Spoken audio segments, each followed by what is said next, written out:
Hi, I'm Jeff Bornstein. Welcome back to Life After War on emPOWERme.tv. I'm here with my co-host, Miss Kimberly. Hello, Kimberly. Well, hello. Super excited for this show today. Right.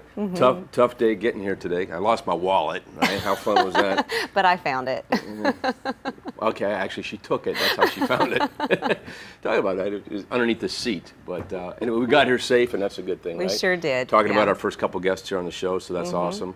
But super excited because we've got our very first female veteran on our yes, show how today. cool I'm is really that? excited about that. Yeah, very first female veteran, and super excited. And we have some pictures. Check it out. We have lovely pictures of her family and Christine. Yeah, she's very well traveled. Yes, Started she off is. in California, Port Hueneme. She went to Spain, Kuwait, and then Japan. And now she says she's living the exciting. dream. I can't wait to hear about living the dream part. I can't wait either. Right. So please welcome our first guest, Christine Roselund. Welcome, Hey, Miss Christine. Christine. How you doing? Thank you. I'm doing well. Thank Welcome you. to Life After War. Fantastic. Yeah. Thank you. How was your drive in? It was okay. Yeah? I don't like coming to the valley. Where are you coming from? Where are you coming from? Yeah. Santa Clarita. So a different valley to the valley. I get Yes. it. Okay, two valleys. Just kind of Perfect, over yes. the hill, And right? through the No, woods? not over the hill. Well, over the hills and through the woods to grandmother's what? House we go. And the horse knows that. Never mind. Anyway, Let's not go there. we're back. Woo! So again, thank you so much for being here. Yeah, thank you. Let's start off with this. What branch were you in? What rank did you get out? And what wars were you part of? I was in the Navy. I got out as an E5, second class petty officer. Okay. And I was part of Iraqi freedom. Nice. That's where I was for Kuwait. What year were you in Kuwait? 2007. Okay. Wow. Okay. Yeah, it did go that long. I was there in 2004 when it first started. Yeah, crazy. So 2007. Okay, and then you went from there too. I went from there to Legalman school and learned how to be a legalman and deal with the legal ramifications of the military. Oh, that's cool. And then I went to Japan for 2.5 years. Which part of Japan you go to? Yokosuka. Yokosuka. What was that like? Very different Is than it? the U.S. Yeah. It's Really? very fun, but it was very I different. got to ask. I have to ask because when in Rome, Do as the Japan. Romans do. Well, did you try the sushi? Oh, yes. Did you? Oh, yes. I've got a stupid sushi story. You can go to 7-Eleven and buy some of the best sushi. At 7-Eleven? At 7-Eleven. But you can't get a Slurpee there because it melts. Right. The true story. I'm in Japan, right? Don't know why.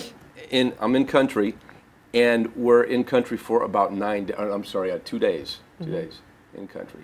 Walked into a sushi bar. Did not try the sushi. How do you not try Right? Why didn't you do What a that? moron, That's crazy. right? It's stupid. I'll tell you about it off camera. Anyway, moving forward. So you're doing your thing, and you're in Japan, and Yes. then what? I got to Japan. I was married. 3 months in, June, July. Yeah, about 3 or 4 months in, my husband decided he wanted to take a swing at me. Ooh. So he was kicked back to the States really fast. They should have it should have been a literal kick. Yes, I did Wow. fight back. I kicked him out. Good. And my command said, yeah, you're a dependent. You're going back to the States. Wow. So I spent the next 2 years as a single mother in a foreign country by myself. Tough gig. Jeez. It You're a was, but you warrior. know what? I You're a had to warrior. make family. I had to Yeah. make friends. I had to make family. I had to move forward. There Yeah. was no way I was Right. gonna not make it. Right. So Wow. So you're there in country by yourself, and you're not seeing a lot of action combat at that time, right? So what was the scariest thing? I'm guessing I'm sure our viewers could probably guess, compile in their mind. But other than him going back, now you're a single mother by yourself. What was the scariest thing about being over there? By yourself, In- like in yourself. Japan with in your Japan, children. being by myself, had to be knowing how strong I was gonna have to be because I was coming from, it wasn't a great marriage, but I still had that other person. But now I had to make sure my girls got to daycare, they got everything they needed to get, I could move forward. And just being able to move forward You're having to do it without all. without having that other support. Not that he did much, but then I didn't really have to worry about the daycare issue of it. But it wasn't until he left that I found out a bunch of other stuff that happened while I was on deployments and at training and all this other stuff. Well, look at you now, huh? I Look know. at you I now. am You're a doing much fantastic. stronger person Hell yeah. now than I was then. That's awesome. That's Definitely. awesome. That's a good thing. Well, so now that you had these little setbacks, and now you're in Japan. So it was Japan before or after Kuwait? After. After. Yes. Okay. When you flew into Kuwait, 'cause remember when I flew into Kuwait? When you flew into Kuwait, did they tell you we're going to have to come in at a 9-degree angle and kind of dive bomb so we don't get shot at? Did they tell you that stuff? No. They didn't tell you that? No. So this had to be at the very beginning then, because that's what they No. told us. I'm like, really? Okay, cool. Let's go. Yeah, I think when I came in, it was a little bit. It was later. And we weren't. This was before they.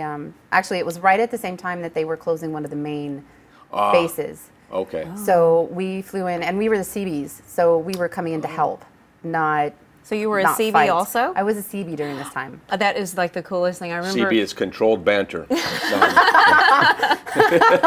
No, we build, we fight. Right. We build, we fight. Right? Hey, I remember I never knew what a CB was until we went to a military base and we saw what the CBs do when we were performing. Shit gets blown up, you build it. Yes. Right, there you go. I That's a was CB. so impressed. I was like, you guys do everything. They do. They really do. I mean, they Remember have. the bridge that was blown up over at Saddam's, the bridge that they blew up for Saddam's palace? Yes. Yeah, so we were there just as they started building that, at the time it was F-14s, I think, 14s or 16s came in, and they blew up the bridge. Right. And then CBs came in and rebuilt it so our guys can get across over. Yeah, so that's Yes. what you guys do. Yes. Yeah. I That's awesome. I didn't physically help them, but I was the background. But looking and watching all of these guys do everything that they did is just awesome. That's awesome. It was awesome. So now you're back and you're doing your thing. Yes. What was the toughest thing for you about coming home? About coming home and getting out of the military is pretty much why I came home. I got an early out. Oh. But the hardest thing was probably getting used to having help and used to having my family. Yeah. Because when I got out, I was planning on moving straight to Iowa to be with my grandparents. And I spent a couple months here in LA, letting my children get to know their Auntie Lori again. Their family. And the family. Yeah. And Lori is the one who supported me so much while I was gone and supported my children when I couldn't be there. And she's actually one of the main reasons my kids were not taken away from me. Wow. And God bless you. Yeah. so letting the girls be with her for a few months, for the couple months that we were there, was really important to me. So, and that's actually also when I started talking to my husband again. My current husband, we started dating when I got back. And so that gave us a couple months there, and then I moved back to Iowa. But the hardest part, I think, was having that help of, okay, can I go to the store? Can you watch my kids for a minute? Not, okay, kids, we got to go to the store. Yeah. We need to pile in the That's car. awesome. It's a great feeling. It is. Yeah. It was very much Sure. a load off the shoulders. Right, that's to awesome. have the help. And also, Christine, what you've learned in the service, how has that translated into life after war now that you've got back? Could you share that with our viewers? Being schooling wise, it has helped me in being able to do better at what I do. I do background investigations for reality TV. Oh. That's cool. So I know how to read. We're up for Investigation. Right, investigation. right. Well, We're all- when I was in, I got my bachelor's in paralegal studies, and then when I got out, I used my GI Bill, and I got my master's in paralegal studies. So I fantastic. wanted to move forward with the law, and this actually allows me to keep my hand in it because I know how to read case files, and I know how to look at things and say, well, this was dismissed within this amount of time, and or he wasn't found guilty or whatever. And so what are you doing now? So you've taken all that military, and what you're doing what with it today? I am doing the background investigation. That's pretty much and it. we do military shows.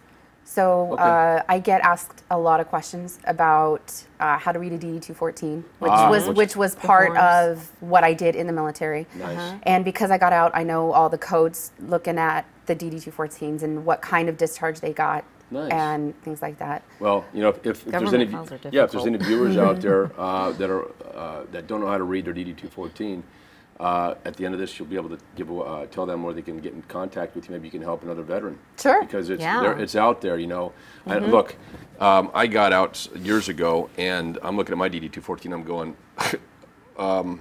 I pretty much know what the date is, you know, but you know Yes. the codes, and that's I do. awesome. I know some of Yeah. the codes, and actually, I didn't know this, but they're different from branch to branch. The type of interesting. discharge is the same, but the reenlistment codes are actually different. Wow. And I didn't know that until I saw an Army. Now, DD even if you get a 214. medical discharge, is it going to say medical, or is it going to say honorable? Oh, it'll say honorable. It won't say medical on there? It will, in one of the sections, it'll ask like why you got out, and some of it is end of tour or end of duty, end of contract. Some of it does say medical discharge, but it doesn't say at what percentage you were found disabled. Right, yeah, I know Because that's not- Right, because that's a DVA thing. All Right. Yeah, right, yeah, I get that. Wow, it's interesting. No, we need to talk. We need to Okay, talk. not a problem. Right. So now that you've come back and you didn't see any action per se, but you were Right. in that time. You know, a lot of the stuff that we talk about on here is the PTSD. Do you know anybody who has that? Have you had any experience with that yourself or anything like that? Myself, I would probably have to say no, I didn't deal with that, but I find that I have talked to a lot of people and I have worked through a lot of stuff. If I had PTSD, it would be from dealing with my ex-husband. And seriously, you don't Yeah, have to get your ass shot off. And I did not know this. You don't have to be shelled and get shot in a Blackhawk to have PTSD. No, You no, don't. there's a lot of different things that There can really is, create and it. a lot of people don't Yeah. realize that. you And know? actually, my oldest daughter, is going through therapy right now, and her therapist and I both think that she may have some form of it, even as a child, because of what happened when she was younger, Yeah, with the I mean, neglect and the, Yeah. If you see the that, verbal abuse. Yeah, so she's in therapy right now. She's only 10. wow. So, But you know what? Yeah. Good thing that she got it. You're getting it now. Because, Yeah. look, back It's in the day, early. here's what they did: take the Ritalin. I'm going to work. Yes. Really? Yes. Stop it, people. Yes. And they wanted to do that to my son, and I said, no.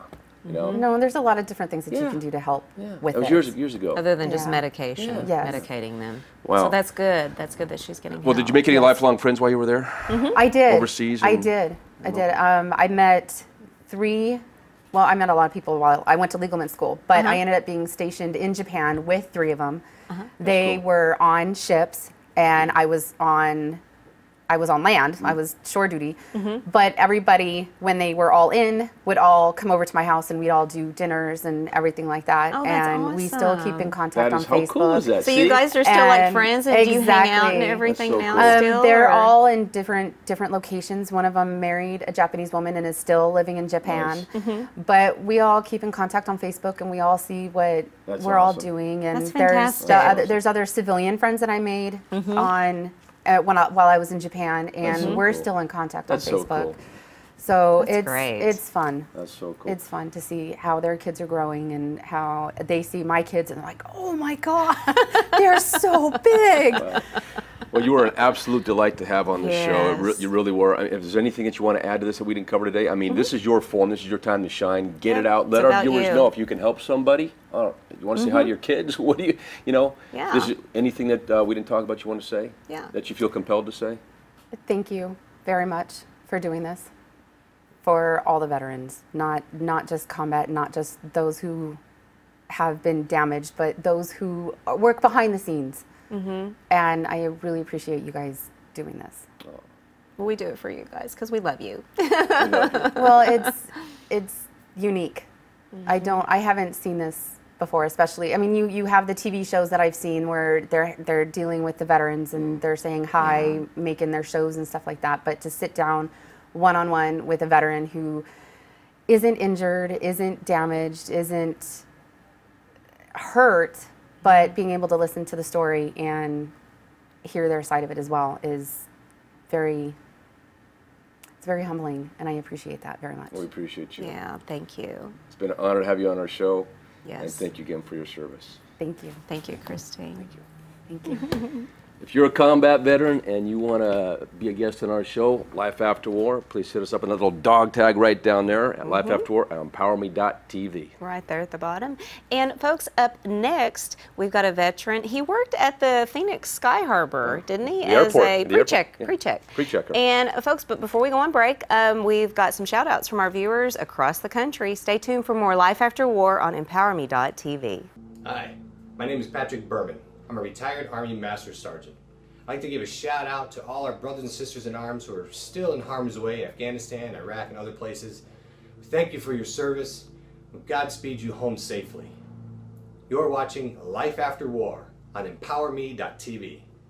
Hi, my name is Randy Gastrick, and I'm a retired Petty Officer 3rd Class in the U.S. Navy. I want to give a huge shout out to my buddy Rory Lasik, actively serving right now, also in the U.S. Navy. You're watching Life After War on emPOWERme.tv. Hi, I'm Randy Sennett, a United States Marine Corps retired colonel, and you're watching Life After War on emPOWERme.tv. Hey, welcome back to Life After War. My name is Jeff Bornstein. I'm still your host, right? Hi, I'm Kimberly as co-host. Apparently I still am, yeah. So like Kimberly had mentioned, our next guest, before basic training, he was working at an airport, right? And he saw something that changed everybody's life. Yes. I'm going to let you go ahead and, we'll let him go ahead and tell you what it is. Please welcome Todd Prince. Hey, buddy, how you doing? Welcome, Todd. So welcome excited to the show. Thank you for have having you me. here. Yes. You drove, man, dude, how far was the drive today? Oh, that was about 2 hours. Came in from California City. Wow.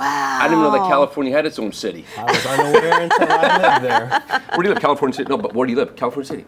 But where do you live? Yeah. How far is it? 2 hours out of California. What? Right? Probably feels like it, man. Well, we are so Welcome to our thankful that show, you're buddy. here with us today. Yeah, We thanks, really buddy. appreciate And you're going to the being beach? You here. got your kids, you got your family here? You're going to the beach? We're definitely going to the First time beach. going down to Santa Monica Beach? Yes. Check out, that place you're is going to have the cool. pier. They got all the restaurants. Go to the, there's a restaurant at the very end. It's It a is- Mexican restaurant. It's Mexican so restaurant yummy. is great. Sounds you guys will good have a to me. blast. Oh. Yeah, it'll be fun, man. It'll be fun. So tell me, where are you from originally? I'm from Arizona. Okay. Grew up in Prescott. Okay. Moved down to the Valley of the Sun. Cool. It was a good time. Uh-huh. And then, You came from the sun to the sun. yes, yes, not a big change. And that's S-U-N, right? Yes. Okay, just checking. Okay. Nice. So, what branch did you serve in? And well, let's start here. What branch did you serve in? What rank did you get out as? Okay. And I'm going to kind of work backwards because I know you have a backstory, but it's really important, and we want to obviously get that out here. So, Yeah. let's start there. What branch? Okay. I enlisted in the Air Force. Okay. Then pretty much got stationed at Luke Air Force Base, which is right down the street from Is where Luke I still grew up. around? It is. Okay. It is. Got a little bigger. Okay. It's a little more surrounded. Right. But yeah. And then got stationed at Lakenheath, UK. What is it? Lakenheath, Lakenheath. RAF, Lakenheath. Is that still around? Yes, it is. And what state is that in? Oh, that's in the UK. Oh, the UK. England. Oh, Yes. Oh, that's cool. Okay. Okay. And then I got stationed at Mountain Home, Idaho, Okay. and that was my last. Nice. Stint So there. Air Force gang. What was your job? What did you do? I was a munitions troop, ammo, 2WO. Okay, so you blew shit up. Okay, good. I like that. Good time. I like that. Shot people. I know. Or things, whatever. Okay. Got it on the Stuff. What wars were you in? Or? I got to be stationed at Bagram Air Force Base in Afghanistan. Nice. So What year freedom. were you in Afghanistan? 2008. Okay. Do you remember what FOBs you were at, or in Afghanistan? It was pretty much just Bagram Air Force Base. Okay. We were stationed there. Okay. We served there. Nice. So the F-15s. Nice, sweet. So working back, you were working at you were a pre-board screener at the airport. Yes. Then something happened that made you join the Air Force. Right. And tell us what happened. Well, September 11th occurred. I was at work, got there dark early, Yeah. and nothing was going on. There was no one entering or going to the terminal. Oh, wow. So they gave me a break and went out to the food court and on their large television. I got to witness the footage of the second plane going into the Twin Towers. Yeah. It was just eye-opening. Yeah. Had no idea. I just wasn't expecting that. Well, who was, right? No. It didn't seem real at the time. No, it was real for everybody. Like, is this really happening? I was getting ready to go to a gig personally, and apparently I wasn't going anywhere. And I'm like, bus, planes, trains, everything was shut down. So you see this, and immediately do you think, you know what? I'm done. I'm going to kick some ass. I'm joining the Air Force. What happened? Where'd you have that 180? That was pretty much it. Really? It just went to, we're going to go after someone. Right. And it angered a lot of people. It scared a lot of people, and it just kind of wanted that vengeance of getting back and saying, hey, we're not going to take this, and we're not going to accept it. Right. So you go in with that attitude or mentality, not attitude, well, it's mentality, and you got to, right? Oh, yeah. So you go in, and you go through basic training, and you're doing your thing, and once you get out, what was the scariest thing as you're thinking about, you come through basic and you're all dog soldiered up, and you're like, okay, I'm going in, man. Did you have a moment of clarity, like, oh shit, this is real. What am I doing? Because now you're on their turf, right? Now it's like, Yeah, it's scary. What happened? It's not necessarily scary. We had probably don't even have time to think about scary. Just like ready to kick some ass, right? Pretty much land and get the start running. Yeah. You don't have that time. What was the scariest moment when you got in country? Pretty much, we got established, and in the middle after our shift, they actually had a gunfight, and there was firing. There was outside forces, and they were apparently trying to take the base. Imagine that, huh? Yeah, it didn't work out very well for them. Right. Because unfortunately the Army was there, and they took care of that issue. Nice. Wow, that sounds pretty intense. So would you say maybe that was one of the scariest defining moments? I mean, I think that was. It was everybody was questioning what's going on. Why is there shooting? And then, we get over the incom. Take shelter, stay in place. Hit the bunker. That's really not a bunker. Let's build one right there. Yeah. Conveniently placed. Right. I'm glad it's made of concrete. Right. Just duck. Todd, what was your most memorable thing that happened? Oh, there's several, but if you had to pick one. What was just that stands out in your mind? Some of the silly stuff that we did. We got what kind of pranks did you guys play? Did you guys play pranks? I mean, we played pranks all the time. What was the best prank you guys played on each other, man? If you had a camel spider, you captured that, and you found that one person that did not like camel spiders. Aren't those things like? They get big. I've never seen one though, but how big do they get? I've seen them. It sucks when you can run 20 miles an hour and they could run 30. Oh yeah. Oh, so they move like really quickly. Oh, they do. They like to wave their hands and say hello as well. Yeah. I got to. They have those 2-hump camel spiders. You should see them. Whatever. That's a good one. Really? So you guys played lots of tricks on each other. Oh, we did. It was definitely a good time. We definitely didn't want to leave any of your equipment out, and we changed some stuff around. Well, let me ask you this, Todd. Has what you learned in the service, how has that translated into life after war? And can you share that with our viewers? A lot of the skills that we have, they don't necessarily transcribe over so well. You kind of have to pick and pull from them. It's, with my job, munitions, not highly thought of outside, but the little skills that you utilized on the, to get there were pretty much used. So your computer usage, you're going to use your admin skills, paperwork, clerical. You're pretty much pulling those out, and you're trying to master those, and that way, outside employers are interested in that, because that's something that we do without even thinking. We're thinking, oh, my job is this. Well, that portion no longer exists, but the little skill sets. No, well, that's good then. Oh, yes. So that really did help some then. Yes. That's fantastic. I went through a few college courses. That's what I highly recommend everybody to do while they're in, and that's helped me. And right now I'm going to school with Montgomery GI Bill. Oh, that's fantastic. Congratulations. Yeah, Yes. that's really good. Get my degree, utilize that. So. Nice. That's a good thing. You ever experienced anything with the PTSD, or do you know anyone who has that? I have not. Oh, good. There are some people that I know that have suffered from it, and they're seeking the help. They're going through the VA and other organizations to help them. Are you using the VA for anything at all at this time? I'm using their educational. I've put in a claim to see where they'll assess me on that. So that's up to them. If you have any issues, go to the VFT, Veteran for VFW? Thank you, VFW. Yeah. Yes. And I'll become a lifetime member here shortly. Oh, good for you. And they're a little bit quicker, and on top of it, it's a little bit more of a personal situation, Right. you know. And that's what I had to do. I had to go from that over to VFW, and so they've been. I actually had to go through the congressman to get to that. Wow. So Well, just they're be persistent. each county that I know has a vet rep, and I've been utilizing them in Lancaster, and they've been very helpful. Oh, well, that's good, because I don't know, does every vet know that out there, like in your... No, I didn't know about it 2 years later. I mean, and you know, That's probably something good to at least let people know. The biggest problem is, I think, not even just for veterans, the biggest problem is lack of communication, lack of information. I mean, it's out there, go get it, and hopefully we can bring it here to the show and let our viewers know and our veterans know, you know. California has a great little pamphlet they've given me. Right. I'm going to be utilizing some of their programs to help me out. Where did you get the pamphlet? More online. Where did you find that? You can find it online. I went actually to DeVry, and then there. To DeVry? DeVry, and they had a book right out there for us. Oh, well, that's good. So I grabbed that real quick. But you find online, I believe it's calvet.gov. And that was very beneficial. That's another good website to go to. And the other one is myhealthy.gov, I believe. Yes. Yeah, that's really good. You can check all your I just got a whole list of my medical records. Oh.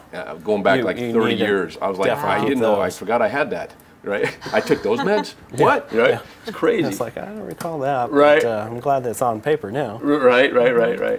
But, wow. If you had to sum it up in one thought, just one thought, how did your service affect your life?